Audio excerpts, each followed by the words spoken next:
บายดีพ่อแม่พี่น้องทุกคนเนาะวันนี้มาถ่ายคลิปอยู่ทุ่งนาเนาะทุกคนมาอดีตทุ่งนาเนาะหลังจากไม่ได้ถ่ายคลิปนี่เนาะโดนเติบแหละวันนี้ก็เลยว่าออกมาถ่ายคลิปเนาะทุกคนนี่เนาะก็ทว่าเรื่องดำสำเร็จเสร็จสิ้นเลยเนาะทุกคนโดนดำเอาบริทายเนาะทุกคนเพราะว่ามันโดนเวียกลายๆนะทุกคนหรือว่าเอาขี้ข้านนั่นนะไปอัพคลิปเนาะทุกคนเพราะว่าอัพคลิปอยู่คลิปนอกนี่มันบ่ได้เนาะทุกคนมันสาลายเนาะทุกคนก็เลยว่าส่วนเวียกแน่นะก็เลยว่าไม่ได้ถ่ายคลิปเนาะทุกคนทีนี้อัปเดตเนาะเขาก็จนว่าเคี้ยวเบิดเนาะทุกคนพาทุกคนเลาะทุ่งนาเนาะทุกคนวันนี้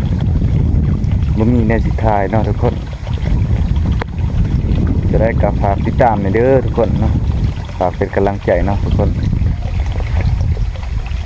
ขอให้มันส่งผ่านไวๆเนาะทุกคน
นี่เนาะทุกคน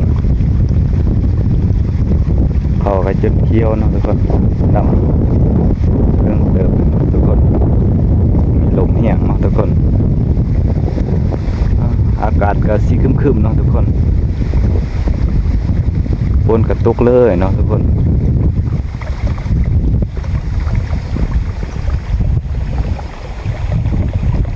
อากาศก็บ่มีแสงแดดเนาะทุกคนคักอยู่ดอกวิวอยู่ตรงหน้างามสมควรเนาะทุกคน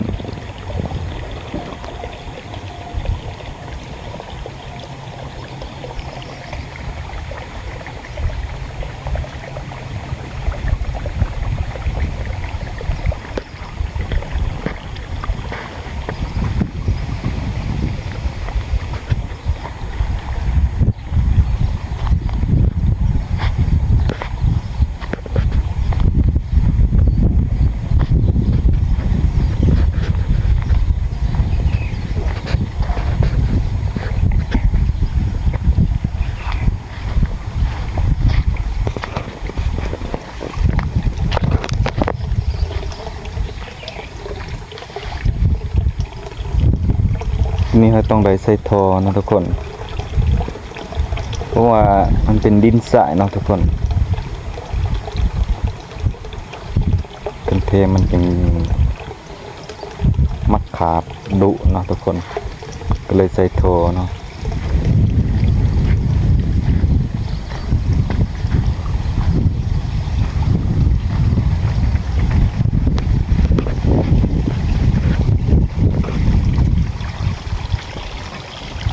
มื้อนี้เริ่มสิขาดแล้วเนาะทุกคนเพราะว่าเขน่ะมันตกหลายๆเนาะทุกคน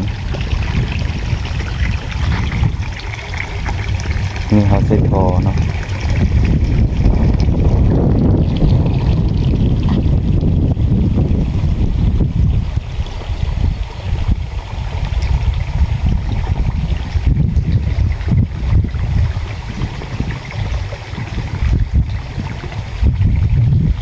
บรรยากาศอยู่ทุ่งนาเนาะ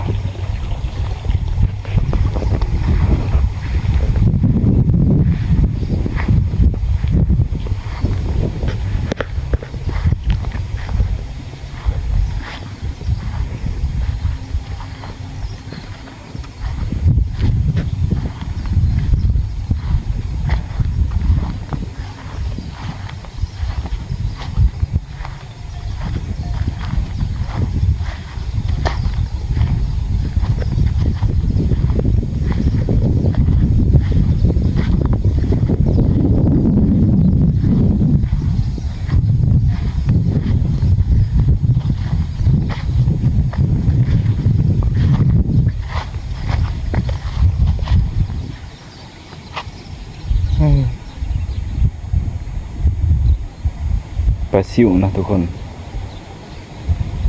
มักลายๆเติบนะทุกคนมาท่านใดเฮ็ดต้นเนาะทุกคนหน้าไม่หน้าตัวนี้คือว่าบกเนาะทุกคนต้องขาดนี่เนาะนี่ต้องขาด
มีเนาะอยู่ทุ่งนาเนาะทุกคน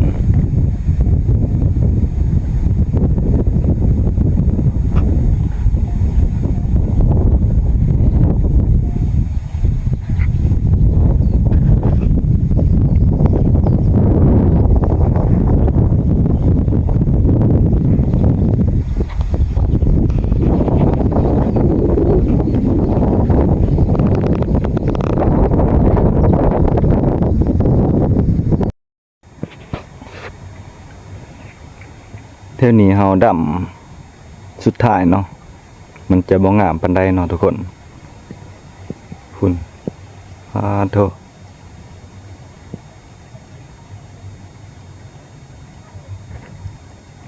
กดกว้างเนาะทุกคนนี่เนาะแต่ป่าพุ่นจนฮอดอันนั้นนะพุ่นจุดเขียวๆพุ่นเนาะตัวเขียวๆหันบ่เมียนเนาะทุกคนน่ะป่าตรงสมุทรตัวเรืองๆมันเนาะจนหดพุ่นแล้วหดป่าอยู่พุ่นแล้วทุกคน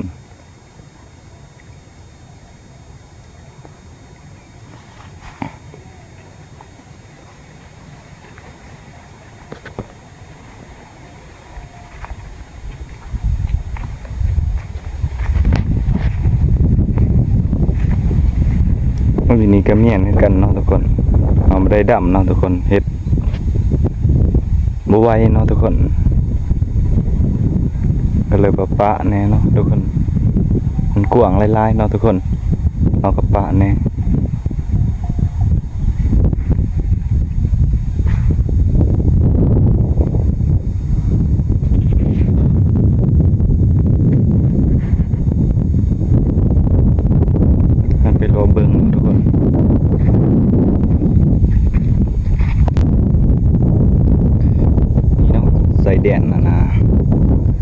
น้ำบ่ต้องสมุทรเนาะทุกคนนี่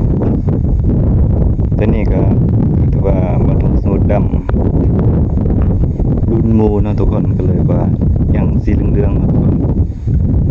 อันนี้บ่ดิดเพิ่นดำก่อนเนาะทุกคนก็เริ่มเคี้ยวแล้วเนาะหน้าเพิ่นมีพุ่นแน่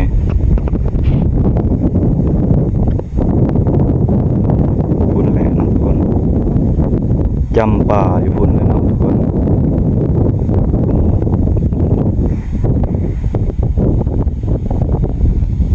เบื้องนี้ก็สิจำป่ากันเนาะพุ่นกกไม้สูงๆพุ่นแหละ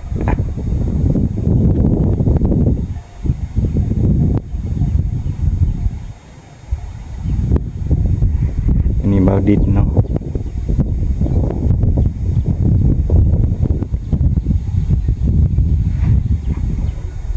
บ่าวดิดก็พื้นดำเลยเนาะจำฮอดป่าเลยเนาะทุกคน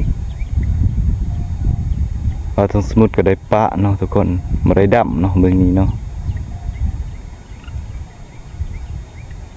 ว่าเป็นดินทรายเนาะทุกคนดำมันอยากแข็งนะทุกคนเนาะว่าเฮ็ดแนวใดเนาะทุกคนเฮ็ดให้มันดินอ่อนเนาะทุกคนดินทรายนี่นะเวลาเฮาดำนี่มันอยากแข็งแต่ว่าเนาะ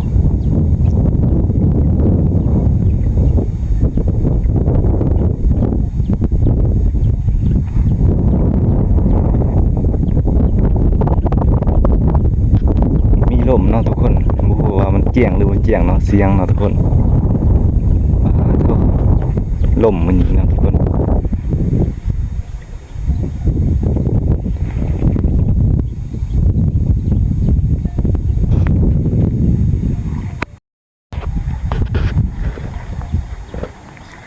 มื้อนี้เขาก็ปะเนาะ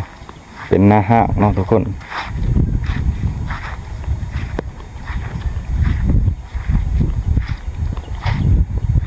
ดำแข็งๆนะทุกคนเพราะว่าดินทรายเนาะ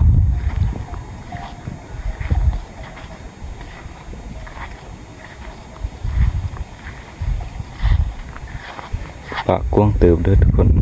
พุ่น